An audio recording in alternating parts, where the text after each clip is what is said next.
ನಮಸ್ಕಾರ, ನನ್ನ ಹೆಸರು ದೀಪಿಕಾ. ನನ್ನ ಹೆಸರು ಗೀತಾ.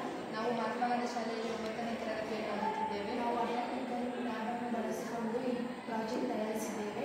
ಇದರ ಹೆಸರು ಬಂದು ವೆದರ್ ಮಾನಿಟರಿಂಗ್ ಡಿವೈಸ್. ಇದರಲ್ಲಿ 16:2 LCD display, DHT11 sensor, Arduino UNO ಇರುತ್ತದೆ. ಇದರಲ್ಲಿ DHT11 ಸೆನ್ಸರ್, ಇದರಿಂದ ಟೆಂಪ್ರೇಚರ್ ಹಾಗೂ ಹ್ಯುಮಿಡಿಟಿ ತೋರಿಸುತ್ತದೆ. ಚಿಕ್ಕ ಮಕ್ಕಳು ಹಾಗೂ ದೊಡ್ಡವರಿಗೆ ಸಾಮಾನ್ಯವಾಗಿ ಅಸ್ತಮ ಮತ್ತು ಕೋಲ್ಡ್ ಆಗಿರುತ್ತದೆ. ಇದರಿಂದ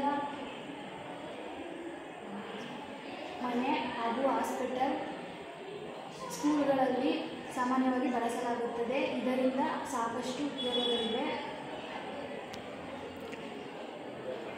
ಪ್ರಿಕಾಷನ್ ಆ್ಯಂಡ್ ಟ್ಯಾಬ್ಲೆಟ್ಸನ್ನು ತಗೋಬೋದು.